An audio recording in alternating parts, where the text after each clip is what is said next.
సుప్రీంలో సర్కార్కు ఎదురు దెబ్బ. సుప్రీంలో సర్కార్ కాదుగా, సుప్రీంకోర్టులో రేవంత్ రెడ్డికి షాకు. సుప్రీంకోర్టులో విద్యుత్ కమిషన్ చైర్మన్ ఇదే నరసింహారెడ్డికి షాక్. ఇది వార్త. విద్యుత్ కమిషన్ చైర్మన్ ను మార్చాలంటూ చీఫ్ జస్టిస్ ఆదేశం. చైర్మన్ పదవికి జస్టిస్ నరసింహారెడ్డి రాజీనామా. సోమవారం లోపు కొత్త చైర్మన్ నియామకానికి సమయం. కమిషన్ విచారణను సవాల్ చేస్తూ కేసీఆర్ పిటిషన్. రాష్ట్ర ప్రభుత్వానికి షాక్ ఇచ్చిన సిజేఐ. ఇది రాష్ట్ర ప్రభుత్వానికి షాక్ ఇచ్చిన సిజేఐ ఎవరు? చంద్రచూడ్. సిజేఐ చంద్రచూడ్ గారు నిన్న ఇదే నరసింహారెడ్డికి రేవంత్ రెడ్డి సర్కార్కి ఇక ఈపు మీద చింతబరిగలు అందుకొని కొట్టినట్టు మాట్లాడి నిన్న రాష్ట్ర ప్రభుత్వం నియమించిన విద్యుత్ కమిషన్ వ్యవహారంలో కీలక పరిమాణాలు చోటు చేసుకున్నాయి. రేవంత్ సర్కార్కు సుప్రీంకోర్టు షాక్ ఇచ్చింది. విద్యుత్ ఒప్పందాలపై ఏర్పాటు చేసిన విచారణ కమిషన్ చైర్మన్ ను మార్చాలని రాష్ట్ర ప్రభుత్వాన్ని సుప్రీంకోర్టు ఆదేశించింది.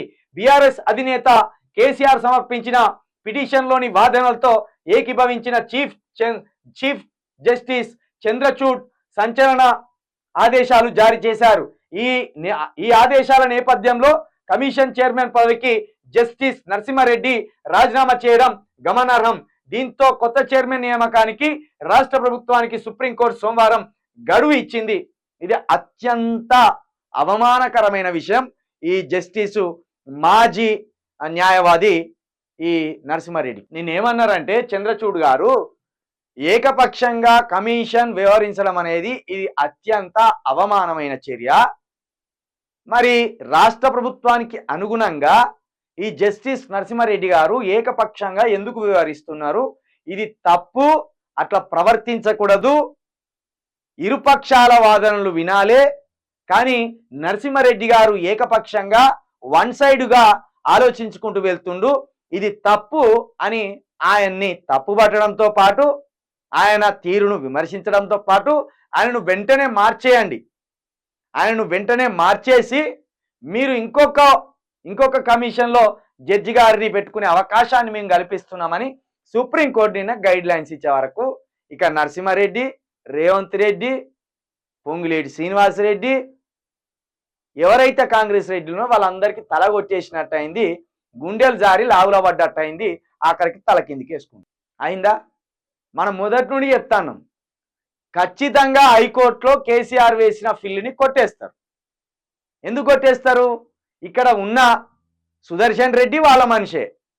ఏది హైకోర్టు జనరల్ ఎవరున్నారు? సుదర్శన్ రెడ్డి ఉన్నారు. ఈయన నియమించింది ఎవరు? నరసింహారెడ్డిని. ముఖ్యమంత్రి ఎవరు? రేవంత్ రెడ్డి.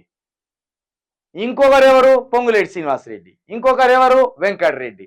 ఇట్లా మొత్తం రెడ్డిలే ఉన్నారు. రెడ్డిలకు రేవంత్ రెడ్డి మీద కక్ష కట్టి ఖచ్చితంగా హైకోర్టులో ఈ ఫిల్లును కుట్ర చేస్తారు. ఇక్కడ కొట్టేస్తే కనుక కేసీఆర్కు మరొక అవకాశం ఉన్నది, సుప్రీంకోర్టుకి పోతాడు. ఒకవేళ సుప్రీంకోర్టులో కూడా ఈ ఫిల్లును కొట్టేస్తే మరొక ఆలోచనగా కేసీఆర్ ఏం చేస్తాడు? స్టే ఆర్డర్ తెచ్చుకుంటాడు. ఎందుకంటే అనేక మంది రాజకీయ నాయకులు గతంలో ఇట్లనే స్టేలు తెచ్చుకొని కాలయాపన చేసిండు. కాబట్టి అది కూడా కొట్టేసిన రోజు కేసీఆర్కి ఆ అవకాశం ఉంటుంది, స్టే తెచ్చుకుంటారు అన్న. కానీ సుప్రీంకోర్టు ఏం చేసింది? వీళ్ళకి వాతలు పెట్టినట్టు కమిషన్కి సంబంధించిన చైర్మన్నే మార్చి పడేయండి అని ఓ సంచలనమైన తీర్పిచ్చింది. ఇక ముఖం ఎక్కడ పెట్టుకుంటారు? నరసింహారెడ్డి గారి మీదనే వివాదాస్పదమైన అంశాలు ఉన్నాయి. వాళ్ళ భార్య గారే ఉస్మానియా యూనివర్సిటీలో 300 గజాలు కబ్జా పెట్టిందనే ఆరోపణ ఉన్నది. గజవంటి నీతివంతుని తీసుకొచ్చి గిల్ల పెడితే చూడండి.